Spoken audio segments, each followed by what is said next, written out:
Evangelho segundo escreveu o evangelista São Mateus, capítulo de número 10. Hoje eu quero ver se eu consigo falar sobre discipulado, a forma como Jesus constrói o seu reino. Discipulado, a forma como Jesus constrói o seu reino. Evangelho segundo escreveu o evangelista São Mateus, capítulo de número 10, a partir do verso 1. Nós temos dois visitantes que estão conosco ali nessa noite. Deus abençoe a vida de vocês. Que alegria revê-los aqui, que alegria vê-los aqui nessa noite. Vamos dizer para eles que eles são muito bem-vindos, no nome de Jesus. Levante a sua voz e diga comigo, 1, 2, 3. Sejam bem-vindos em nome de Jesus. Um irmão, uma irmã, vai lá cumprimentá-los. E no final do culto, queria que os irmãos também fossem dar um abraço nesses irmãos queridos, para que eles pudessem sentir a vontade e pudessem voltar. Mateus capítulo 10, verso 1 até o verso de número 4. Diz assim: E chamando os seus 12 discípulos, ele chamou a quem? Aos 12. Deu-lhes poder sobre os espíritos imundos, para os expulsarem e para curarem toda enfermidade e todo mal. Ora, os nomes dos 12 apóstolos são estes. O primeiro, Simão, chamado Pedro, André, seu irmão, Tiago, filho de Zebedeu, e João, o seu irmão, Filipe e Bartolomeu, Tomé e Mateus, o publicano, Tiago, filho de Alfeu, e Lebeu, apelidado de Tadeu, Simão o Zelote e Judas Iscariotes, aquele que o traiu. Até aqui, tome o seu assento, dando glória a Deus por gentileza. Se existe um assunto absolutamente indispensável para compreendermos o ministério de Jesus, esse assunto se chama discipulado. Quando nós abrimos a nossa Bíblia no Evangelho de Mateus, podemos perceber que o capítulo 10 de Mateus, ele representa uma mudança muito importante na narrativa do texto. Até esse momento, Jesus havia ensinado as grandes multidões. Até esse momento, Jesus havia ensinado e realizado grandes milagres, revelado então o caráter de Deus e demonstrado a sua autoridade sobre as enfermidades, sobre os demônios, a natureza e também até mesmo sobre a morte. Entretanto, chega um momento em que o Senhor Jesus, ele deixa de olhar apenas para as multidões, preste atenção nisso, e passa a investir profundamente, dedicadamente, a um pequeno grupo de homens. Veja bem que o Sermão do Monte, registrado lá nos capítulos 5, 6 e 7 de Mateus, revela os princípios ou o princípio do reino de Deus. Porém, é interessante ressaltar, ver que no capítulo 10, Jesus ele começa a formar o caráter, ele começa a reunir e a formar aquelas pessoas, aqueles homens, que seriam agora os instrumentos de Deus na terra para a expansão do reino de Deus. Antes de qualquer missão, guarde isso, deve existir um discipulado. Antes de nós sairmos para fazer qualquer obra, seja missionária, local, exterior, perto, longe, deve haver uma preparação, ou seja, um discipulado. Em outras palavras, antes do envio deve haver a formação. Antes do envio deve haver um ensinamento, passar prioridades, ensinar os princípios. Antes de receber ou de ser dada a autoridade, que é dada e deve ser dada, existe, em primeiro lugar, em primeira instância, o relacionamento que é acompanhado de um alinhamento com Deus.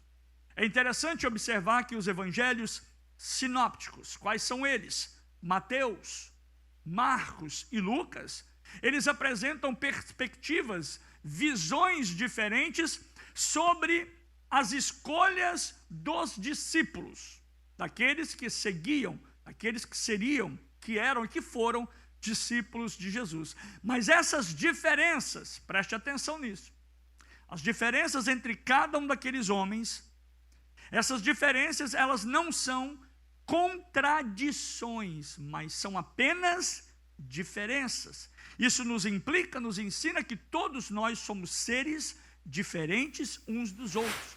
Pelo contrário, essas diferenças, elas têm a capacidade de se complementarem perfeitamente. É isso que é o milagre do Evangelho, do poder e da mensagem da cruz.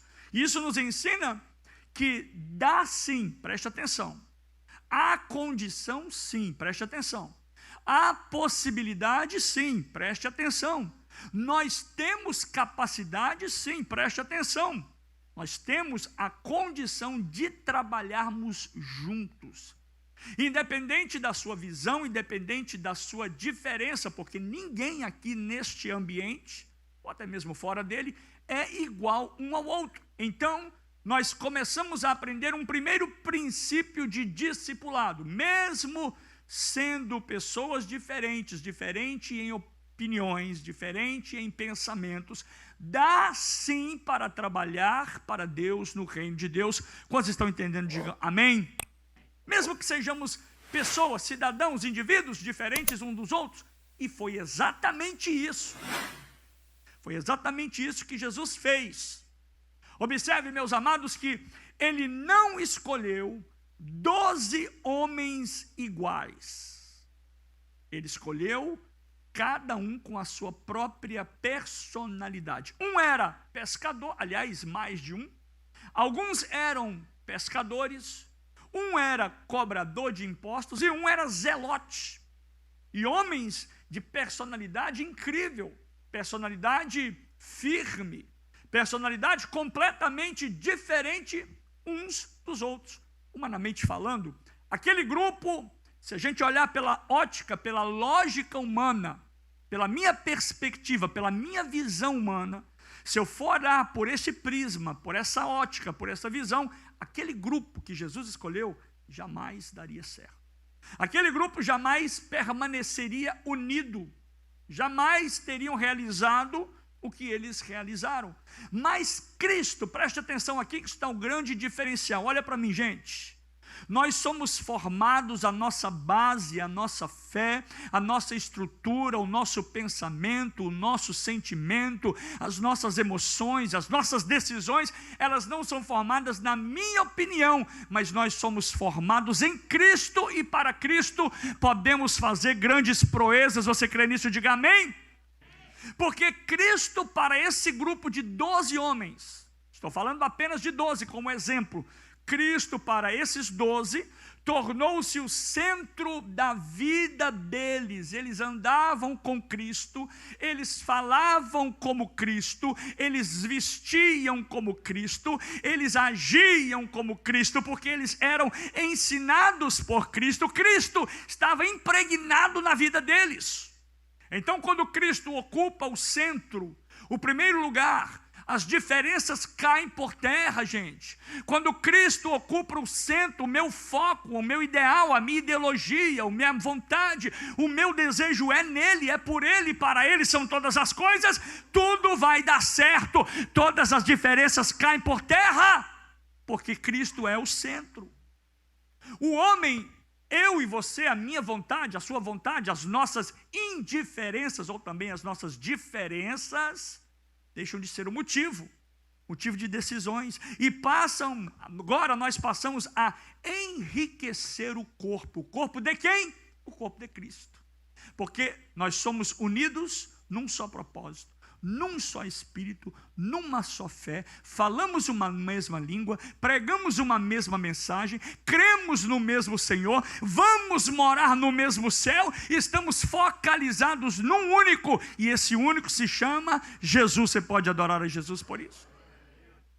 Então me entenda bem, meu querido. Pessoas emocionalmente imaturas. Diga comigo, pessoas emocionalmente imaturas. Repita de novo essa última palavra, imatura. Pessoas emocionalmente imaturas precisam que todos sejam iguais a elas para que tudo dê certo. Isso é um sinônimo, é um sinal de imaturidade. Mateus enfatiza e escreve que Jesus chamou, olha só como é que é lindo o texto bíblico. O texto, a palavra, duas palavrinhas aqui. Mateus escreve categoricamente, claramente, explicitamente que Jesus, ele chamou os seus. Diga comigo, Jesus chamou os seus. Seus quem? Seus o quê? Seus discípulos. Já Marcos, olha a perspectiva dos evangelhos. O evangelista João Marcos, ele registra que Jesus chamou apenas aqueles que ele quis. Mateus diz que Jesus chamou os seus, Marcos entra e escreve e diz que Jesus chamou apenas aqueles que ele quis. Agora, Lucas, por sua vez, ele acrescenta, antes desta escolha, que Jesus passou toda a noite em oração. Veja bem, três perspectivas dos evangelhos sinópticos. Mateus diz que Jesus escolheu os seus, Marcos, aquele que ele quis, e Lucas diz que Jesus, antes de tomar alguma decisão, ele passou a noite toda em oração. E daí, quando nós juntamos essas três peças, essas três informações, descobrimos três fundamentos do discipulado cristão ensinado por Jesus aqui em Mateus capítulo 10. Eu acredito, meus amados, que todo líder de departamento, principalmente numa igreja, todo líder, seja ele dos jovens, das irmãs, dos homens, do louvor, todo líder, ele precisa entender esse princípio. Princípios que nos norteiam, que nos direcionam e que vão nos favorecer lá na frente. O primeiro princípio é esse. O discipulado, ele nasce da soberania de Cristo. Só para você guardar essa frase, repita comigo. O discipulado, ele nasce da soberania de Cristo. Em outras palavras, o discipulado, ele nasce de Cristo, porque ninguém se torna discípulo por mérito próprio. O mérito não é meu. O mérito é única e exclusivamente dele.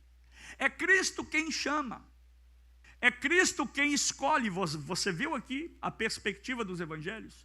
É Cristo quem decide. É Cristo, o próprio Cristo, que desce ou sobe ou vai ao local da oração para pedir direção. É Cristo quem chama. É Cristo quem decide. É Cristo que forma aqueles que ele deseja usar.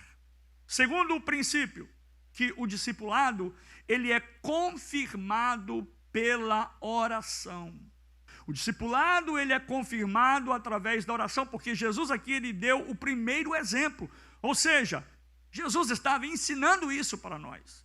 E o que é que Jesus estava ensinando? Ele estava ensinando que antes de escolher os 12, Jesus passa uma noite inteira em oração. Lucas capítulo 6, verso 12 em diante. E isso nos ensina que a formação do caráter do discípulo e a escolha de líderes não podem ser fruto apenas de critérios humanos, capacidade humana, mas deve nascer da direção, da diretriz de Deus, da diretriz divina. Grandes decisões ministeriais precisam ser precedidas, acompanhadas, regadas pela oração. Terceiro princípio, o discipulado se desenvolve no relacionamento. Diga bem forte, relacionamento. Ou seja, Jesus ele não chamou discípulos apenas para aprenderem uma doutrina, mas Jesus chamou os discípulos para viverem ao seu lado. A primeira chamada de Jesus foi: larga tudo, vinde após mim, e fazei de vocês então pescadores de almas. A primeira chamada de Jesus para mim, para você, para que nós possamos caminhar com Ele, porque não tem outro princípio, não tem outra forma, não tem outro meio. Lembra da mensagem que eu preguei aqui domingo? Tem muita gente que está acostumado, está no mecânico. Nós precisamos deixar isso. E hoje, aqui eu tive uma experiência muito linda com Jesus, porque quem sou eu para pular na frente, colocar a minha mão onde Deus colocou a mão dele primeiro? E Deus começou a trabalhar de forma linda. O irmão que foi aqui fazer uma leitura para fazer oferta, quase nem conseguiu fazer oferta, e eu já estava preocupado ali, no bom sentido da palavra, pensando o seguinte: se Deus começar a fazer o que eu estou vendo que Ele vai continuar fazendo, eu vou sair fora, eu não vou nem pregar, eu vou dar glória a Deus, porque a obra é dele, a causa é dele, eu sou dele, você é dele, é Ele que faz, é Ele que opera, o agir e o efetuar é dele. Nós estamos aqui para adorar a Ele, porque isso se chama relacionamento. Diga para o seu vizinho: você precisa andar com Jesus. Ou seja, Jesus não chamou discípulos apenas para aprenderem uma doutrina, mas para viverem ao seu lado. Antes de enviá-los para uma missão, Jesus os ensinou convivendo com eles. E nós precisamos aqui aprender um princípio muito forte e muito simples, claro ao mesmo tempo, mas que às vezes a gente deixa passar desapercebido. Quer ver uma coisa? Olha como o sistema quer desvirtuar, desvincular e desfazer o que Jesus ensinou. O sistema hoje é: fica em casa, assista um culto pela internet. Para que você vai na igreja? Você está cansado mesmo, amanhã você tem que levantar cedo. Isso não é um princípio bíblico. Por que é que nós congregamos? Por que é que nós nos reunimos? É porque o princípio partiu de Jesus. Ele disse: eu vou estar com eles, eles vão aprender comigo. Não tem como você aprender de Cristo se você não caminhar com Cristo, se você não estiver ao lado de Cristo. O verdadeiro discipulado não é apenas a transmissão de conhecimento, gente. Tem muitos ensinamentos aí na internet, tem muitos cursos disso ou daquilo, mas lembre-se de uma coisa importante, meus amados. E hoje aqui eu estou pregando para uma igreja que é líder, uma igreja de liderados, de liderança, uma igreja que está ativa e trabalhando, fazendo uma grande obra para o Senhor. Eu preciso passar isso para vocês. O verdadeiro discipulado não é apenas transmissão de conhecimento. Transmissão de conhecimento é válido, transmissão de conhecimento é necessário. Precisamos estudar, precisamos aprender, precisamos ter táticas, estratégia, conhecimento é necessário, mas o que é mais importante? A transformação de vida através de um relacionamento com o dono da obra, e Jesus é o dono da obra. O maior erro da igreja evangélica é não viver perto do seu líder. Os discípulos andaram com Jesus, eles estavam ali apaixonados, tão intrinsecamente ligados a Ele, que eles já estavam preocupados, que Jesus ia dando a dica: olha, eu não vou estar convosco, haverá um momento que eu vou deixá-lo. E os discípulos já estavam preocupados com isso, porque a unidade, a união, o relacionamento, a intimidade deles com Cristo era tão forte, que eles já estavam preocupados o que seria deles quando Jesus não estivesse mais com eles. Aprender com liderança, aprender com o seu líder, aprender com o seu líder de departamento, com o seu pastor, aprender com aquele homem de Deus, aquele que ora, aquele que estuda a palavra de Deus, aquele que tem mais conhecimento, aquele que busca mais a Deus, aquele que tem mais relacionamento. É como se você estivesse recebendo de Deus uma mensagem direta: seja como Ele. Por isso o apóstolo São Paulo, o único que diz: sejam meus imitadores, como eu sou de Cristo. Você tem que caminhar com quem segue a Cristo, você tem que caminhar com quem é igual a Cristo, você tem que caminhar com quem ama a Cristo, você tem que caminhar caminhar com quem cheira, tem o cheiro suave de Cristo, gente. Mateus faz questão de registrar que Jesus chamou os seus. Esse pequeno pronome possessivo, seu, né?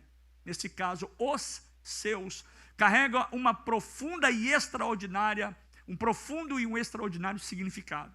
Porque antes, observe, gente, antes deles serem discípulos, aliás, antes deles serem apóstolos, antes deles serem pregadores, e é claro, antes deles expulsarem demônios, antes deles realizarem milagres, porque realizaram, antes deles fazer tudo o que eles fizeram, eles pertenciam ao Senhor. Eu estou pregando para uma igreja aqui que pertence ao Senhor. É o Senhor que é o dono da sua vida, é o Senhor que é o dono da sua história, é o Senhor que é o dono da sua casa, é o Senhor que é o dono da sua vontade. Você e eu pertencemos a Ele. Ou seja, o relacionamento daqueles homens antecedia a sua missão. Ninguém deve, ou pode, ou é capaz de realizar qualquer missão sem antes ter um relacionamento, sem antes ter uma intimidade, falar como Ele, ver como Ele, pensar como Ele. Por isso que muitos cristãos, crentes nos nossos dias, eles entram em tantas coisas desnecessárias. Por quê? Porque a mente deles não é como a mente do seu Senhor. A mente deles não é como a mente daquele que ele deveria caminhar junto dele. Nós precisamos entender isso, e para entender a mente de Cristo, precisamos ler, estudar, meditar, comer, se alimentar da sua palavra. Marcos, o evangelista São Marcos, João Marcos, ele acrescenta um outro detalhe também extremamente importante. Marcos afirma que Jesus subiu ao monte e chamou. Chamou quem? No Evangelho de Marcos diz que Marcos, ele escreve que ele chamou os que ele quis. Diga comigo assim: Jesus chamou aqueles a quem ele quis. O que eu aprendo com isso? Eu aprendo que Jesus chama quem Ele quer. Jesus chama a quem Ele quer. Isso no sentido de fazer a sua obra. Porque no sentido da salvação Ele chama a todos, João 3,16. Porque realizar a obra de Deus é para aqueles que Jesus chamou. Não é para todos. Você sabia que fazer a obra de Deus não é para todos? Nem todos, porque nem todos vão suportar. Nem todos vão entender. Nem todos vão querer se entregar completamente, porque cá entre nós, realizar a obra de Deus é uma entrega total. Deus não pede, às vezes a gente fala aqui sobre dízimo e oferta, na melhor da boa intenção de passar para você esse significado, mas quando nós olhamos pelo prisma central e primordial do que é a palavra de Deus e que Jesus nos ensina, é que Jesus, na verdade, não pede 10%, uma oferta aqui, outra colar, Ele pede tudo. Ele pede tudo. Então, por isso que nem todos terão condição de realizar, porque não querem se entregar completamente. Pergunte a um pregador. Quanto tempo ele passa estudando, meditando, orando na palavra de Deus? Pergunta ao evangelista que sai para evangelizar, visita nos lares, na casa, pergunta quem vai atravessar as nações, viajar o mundo, fazer a obra de Deus. Quanto tempo eles passam, e eu não digo nem gastam, mas investem, passam na presença do seu Senhor para entender e ouvir a voz daquele que o chamou para esta obra. Então é tempo de dedicação.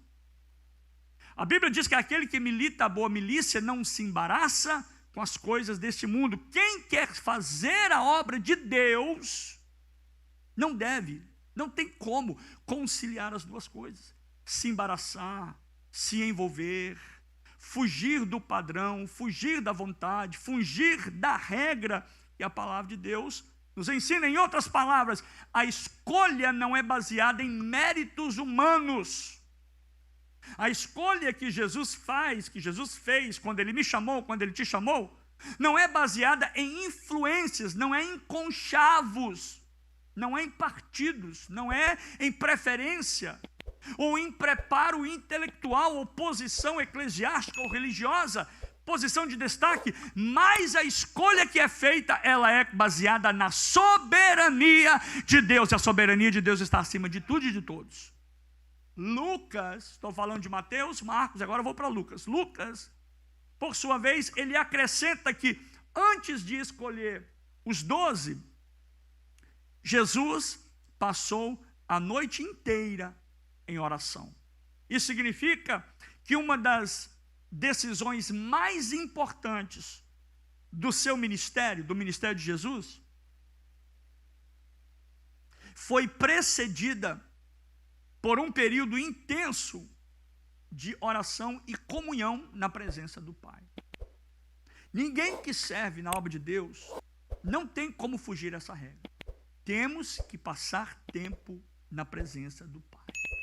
Temos que passar em oração. É impressionante ver que o próprio Filho de Deus, olha só, observe isso, o próprio Filho de Deus, ele julgou necessário passar horas em oração antes de escolher os seus discípulos.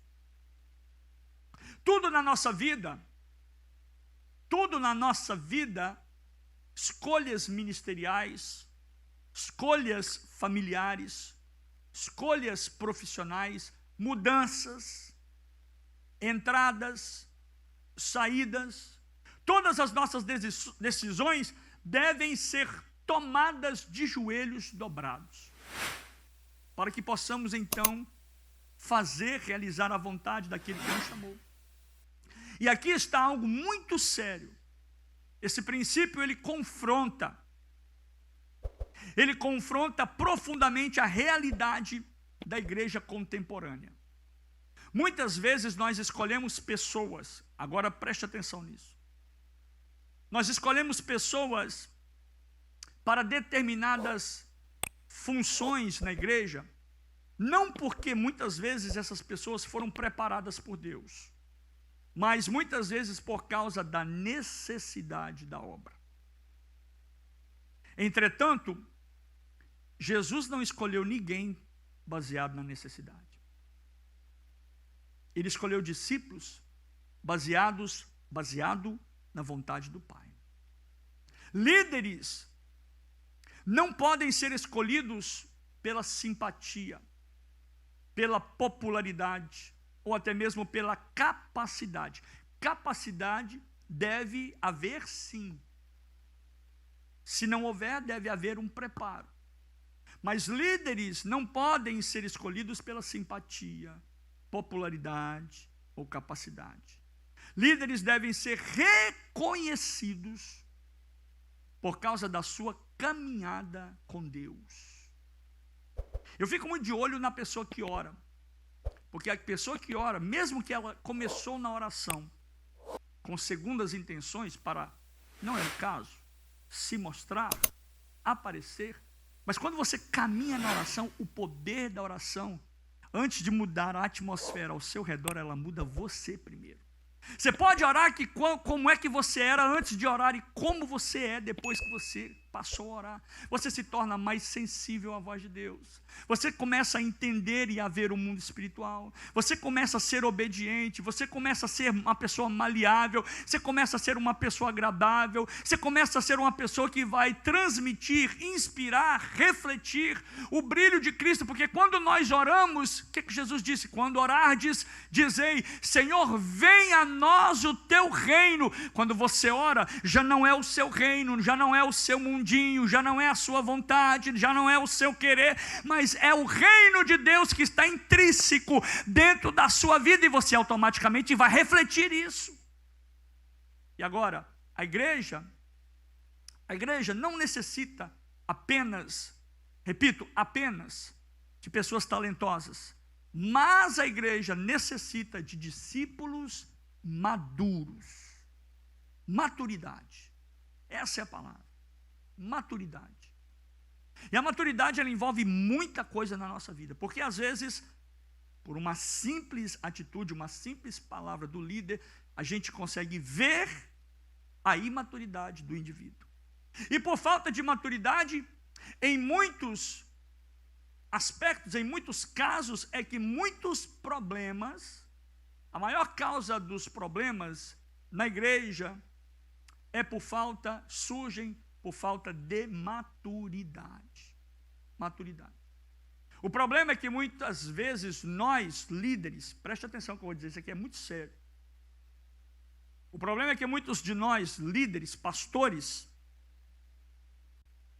nós administramos as nossas escolhas baseados no problema que nós não queremos administrar.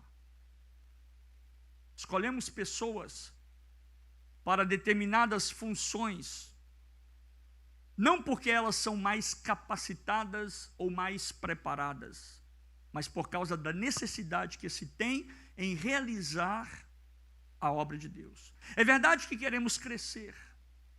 É verdade que queremos ver o reino de Deus expandir aqui na terra. É verdade que queremos ganhar almas para o reino do Senhor e para Jesus. Mas daí a gente se depara com tanta imaturidade espiritual, tanta fraqueza, tanta imaturidade, tanta infantilidade, que se o pastor precisar remover ou mover de cargo aquela criatura bendita, santificada, beatificada, iluminada, se remover ela ou se mover ela de uma posição, uma área que ela trabalha, aí a confusão está armada, porque a imaturidade opera muito mais, fala muito mais alto. Porque daí se o pastor faz isso, daí sai ele, sai a mulher, sai os filhos, sai o periquito, sai o cachorro, sai os gatos, sai todo mundo da igreja. Por quê? Porque a pessoa está preocupada consigo mesmo. O imaturo, ele olha para o seu próprio umbigo. Ele olha para si próprio. Porque me desculpe dizer o que eu vou dizer aqui, eu vou dizer porque é um culto de ensino, a pessoa está mais preocupada com o nome dela, com o cargo e a posição que ela exerce, do que em servir ao Senhor no seu reino. São muitas disputas em nome do poder. São muitas disputas que colocam o nome de Deus quando na verdade não tem nada de Deus. São muitas disputas em nome do poder que exercem sobre determinadas situações, circunstâncias, mas o reino de Deus nunca foi construído sobre o poder humano, mas foi construído debaixo, sobre o poder do amor e do serviço ao reino de Deus. Porque se eu amo, por isso eu sirvo. E então eu sirvo porque eu amo. Simples assim. O verdadeiro líder não usa a sua posição, a sua influência, para favorecer quem gosta, nem para prejudicar aquele que ele deixou de gostar. Isso não é atitude de liderança. Quando um líder permite que conflitos particulares interfiram no cuidado, no zelo de pessoas, no tratamento de pessoas que Deus colocou debaixo da sua responsabilidade, esse líder ele deixa de agir como servo de Deus e passa a agir segundo a carne. É simplesmente isso, carnal. E isso é extremamente perigoso. Perigoso, por quê? Porque daí o coitado do pastor, que tem que administrar tudo isso, por não administrar um problema hoje, ele acaba criando um problema muito maior amanhã. Por isso, problemas administrativos de ordem espiritual, liderança, tem que ser tratado agora, right now. E é exatamente por isso que podemos afirmar que a autoridade espiritual, e eu estou caminhando para o horário, dei uma corrida aqui, eu posso afirmar que a autoridade espiritual, ela possui 3 fundamentos indispensáveis. 3. Quantos? 3. O primeiro, só tem autoridade espiritual aqueles que pertencem a Cristo. Quem não pertence a Cristo não tem autoridade. Você vai entender o que eu vou dizer mais à frente. O texto que nós lemos de Mateus começa dizendo, chamou os seus. Chamou a quem? Os seus. Vivemos em dias em que muitos querem exercer funções espirituais sem desenvolver uma vida espiritual. Eu, particularmente, já me decepcionei muito em querer ver, enxergar. Eu busco, eu procuro. Eu já me decepcionei muito em querer ver santidade na vida de certos crentes que nem convertidos ainda eles foram. Eles querem ensinar sem antes aprender. Eles querem liderar sem antes primeiro aprender a servir. Querem falar em nome de Deus sem antes aprender a ouvir a voz de Deus. Mas Jesus estabelece uma ordem que jamais poderá ser invertida. Primeiro ele diz, devemos estar com Ele, depois podemos trabalhar para Ele. Segundo fundamento da autoridade espiritual é que o enviado, aquele que vai ser enviado, ou para dentro aqui mesmo, ou para fora, aquele que vai ser enviado, ele carrega a autoridade daquele que o enviou. Você vai carregar a autoridade daquele que te enviou. Ou seja, nenhum discípulo, ele foi chamado para representar a si mesmo. Eu não represento o meu nome. Eu não represento o nome da minha família. Eu nunca vi, pelo menos eu, nunca vi um nome de uma igreja com o nome de uma família. Eu não fui chamado para me representar a mim mesmo, mas eu fui chamado para representar a Cristo. Nós fomos chamados para representar a Cristo. Você foi chamado para representar a Cristo. Você é embaixador do reino de Cristo. Você vai pregar a mensagem que é de Cristo. Eu prego a palavra, o esboço eu até preparo, mas a mensagem é de Cristo, porque eu fui enviado para levar a mensagem dele, daquele que me enviou. Muitos dizem o seguinte, sabe o que eles dizem? Está completamente, redondamente, equivocadamente errado. Muitos dizem, o meu ministério é o meu departamento, é o meu grupo. Por isso existem muitas igrejas dentro de igrejas. Existem muitos grupos dentro de grupos. São fraccionados, são facções. E isso não é da vontade de Deus. É um povo dividido. Já viu? Aqui não, graças a Deus. E que se tiver, vai sair no nome de Jesus. Mas existe grupinho aqui, o grupinho daquele, o grupinho acolá, o que gosta dessa música, o que gosta daquele louvor, o que vai... Você já viu isso? Nós não somos facções e nem fraccionados, mas nós somos um, porque nós somos e fazemos parte do corpo de Cristo.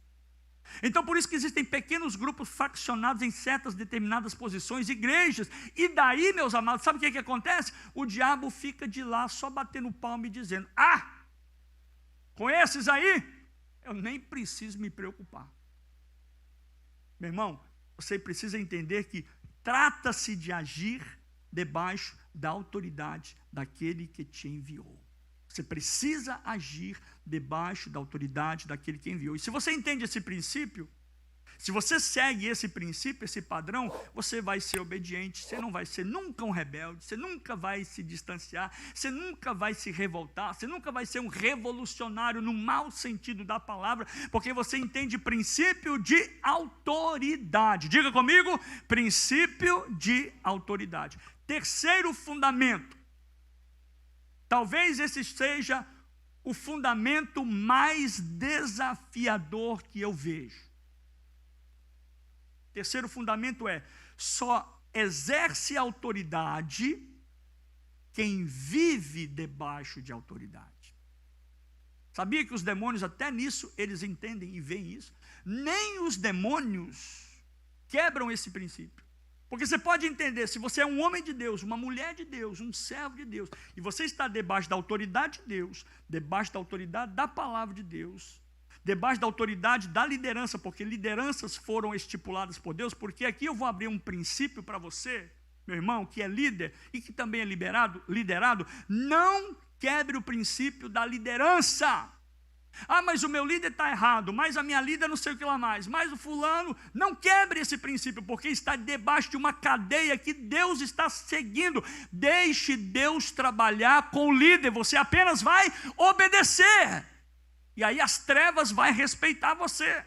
Porque não vão ter direito para falar contra você, não vão ter como acusar você. Ele é até homem de Deus, ela é até mulher de Deus, ele ora, mas ele quebra princípios, ele não obedece o pastor, ele não obedece a liderança. Não dê lugar ao diabo, ouça a voz de Deus nessa noite e vai viver uma vida feliz para a glória de Deus.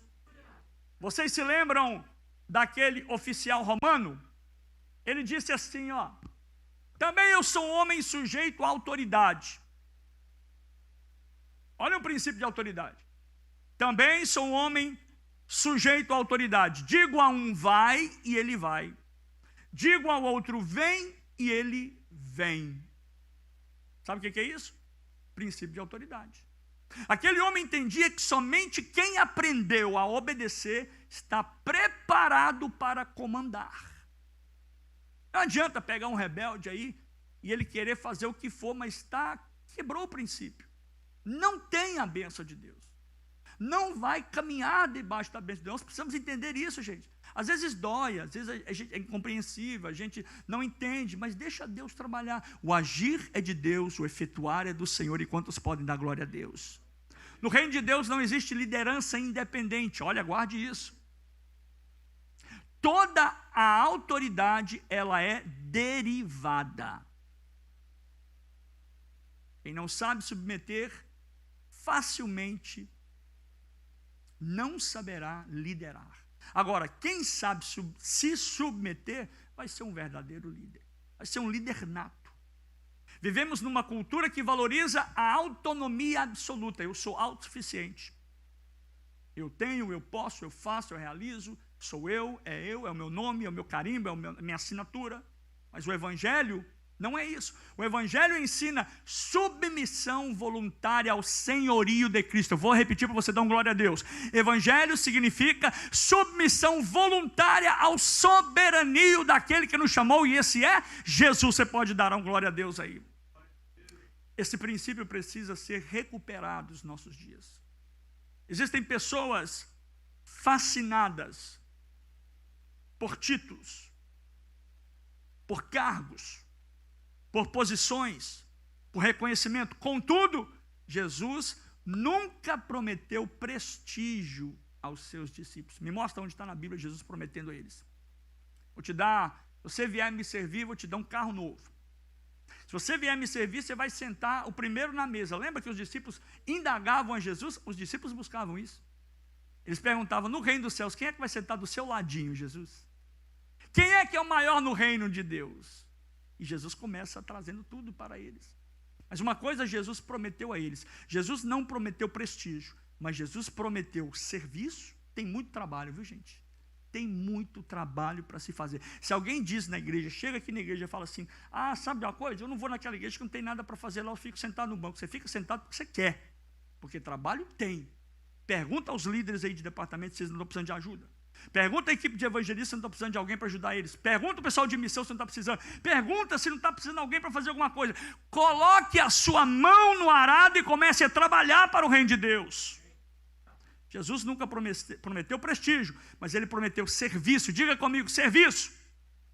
Ele prometeu cruz. Foi a primeira proposta de Jesus. Quem quer vir após mim, negue-se a si mesmo. Tome a sua cruz e siga-me. Seguir a Jesus requer serviço, cruz, renúncia e fidelidade. Eu estou caminhando para o final. Uma das maiores evidências de maturidade, diga comigo agora, maturidade. Uma das maiores evidências da maturidade espiritual é compreender que Deus não trabalha apenas formando indivíduos, mas Ele trabalha formando uma comunidade. O interesse de Jesus é isso. É por isso que Jesus não chamou apenas Pedro. Sim ou não? É por isso que Jesus não chamou apenas João. Sim ou não? É por isso que Ele não chamou apenas Mateus, mas ali no princípio, quando Ele começou a obra, Ele chamou os 12. 12 que eram completamente diferentes um dos outros, para viverem juntos, numa mesma harmonia, no mesmo propósito, numa mesma missão, durante aproximadamente, vocês sabem, 3 anos, 3 anos e meio. Talvez esse seja um dos maiores desafios da igreja contemporânea. Nós gostamos de pessoas que se parecem conosco. Aí eu vou me aproximar daquele irmão, porque ele é como eu, ó. A gente fala a mesma língua, olha que beleza. Aí aquele irmão que já não é como você já se distancia dele. Gostamos daqueles que pensam como nós, que falam como nós, que possuem o mesmo temperamento como nós, que são semelhantes a nós. Por isso Paulo ele escreve aos Efésios. O que Paulo escreve à igreja em Éfeso? A leitura da igreja de Éfeso, eu preguei domingo passado, o capítulo 2, é algo que muda a sua mente como igreja, como crente. Paulo escreve à igreja aos Efésios que devemos suportar uns aos outros, sim ou não? Como? Em amor. Procurando preservar a unidade do Espírito pelo vínculo da paz. Porque não adianta andar com o seu irmão e você dizer que ama o seu irmão, mas não ama de fato. Tem que amar é suportar. Mesmo que ele fala diferente com você, você vai dizer. Mesmo que ele não olhe na sua cara, você vai abraçar ele. Você vai pegar ele pelo braço e dizer: eu sei que você não gosta muito de mim, você não vai muito com o meu jeitão, mas vem cá, deixa eu te dar um abraço. Você e eu, todas as vezes temos as nossas diferenças, mas tem um detalhe: nós vamos viver a vida toda, a eternidade toda no mesmo lugar para todo sempre. Eita, Arácia, glória! Você já imaginou, gente? E olha, deixa eu abrir um parênteses, não vou entrar no mérito dessa questão, porque aí seria uma outra oportunidade de falar outra coisa. Mas aquele que não se dá com o seu irmão, aquele que não se bica com o seu irmão, muito cuidado. Lembra daquele corinho que diz assim: no céu não entra pecado. Quando você não se dá com seu irmão, será que não tem um sentimentozinho estranho aí no seu coração? Coloque isso na sua mente. Think about it. Pense sobre isso. Então eu preciso encerrar dizendo o seguinte. Quero convidar aqui os irmãos do louvor, para a gente louvar ao Senhor. Talvez o maior erro da igreja moderna. Quantos entenderam essa palavra nessa noite? Diga glória a Deus. Talvez o maior erro da igreja moderna seja imaginar que Jesus veio apenas, olha aqui, gente, enquanto eles sobem, eles continuam olhando para mim, apenas para produzir convertidos. Vou repetir. O maior erro da igreja moderna, da igreja contemporânea, é pensar, é imaginar que Jesus veio apenas para salvar. Jesus não veio apenas para salvar o pecador, não. Mas Jesus veio para formar discípulos. Quando nós entendemos o chamado dele, levantamos a nossa mãozinha e dizemos: Senhor, eu te aceito como Senhor e Salvador da minha vida, tome o primeiro lugar no meu coração. Aí sim começa o trabalho de discipulado. Deus já está de olho em você, porque Ele sabe que vai te usar numa área. Você não é apenas um convertido, você não é apenas salvo, você é um discípulo amado do Senhor Jesus.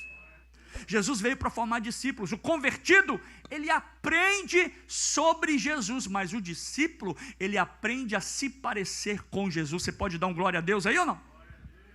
Eu quero encerrar fazendo uma pergunta para você. Você está apenas frequentando a igreja ou você está sendo formado por Jesus? Porque antes de qualquer missão, antes da missão que Ele vai te dar. Mais cedo ou mais tarde Ele vai te dar. Antes da missão vem o relacionamento. Antes de você receber a autoridade, lembra que Ele disse uma promessa lá em Joel, em Atos: e há de ser que nos últimos dias recebereis do meu Espírito o poder. Antes dele te dar autoridade, vai vir a submissão sobre ele. A autoridade, ela vem baseada na submissão. É porque eu sou submisso a ele, e porque eu sou submisso a ele, os demônios têm que me respeitar, porque aquele que eu prego, aquele que eu falo, aquele que eu sirvo, aquele que eu carrego no meu coração, ele é maior do que os demônios, e eu sou submisso à autoridade dele. Aí quando eu abro a minha boca e digo: sai no nome de Jesus, a enfermidade tem que sair, os demônios têm que sair, porque eu sou submisso ao Senhor a quem eu sirvo. Você pode adorar a Jesus? Fique de pé comigo nessa noite.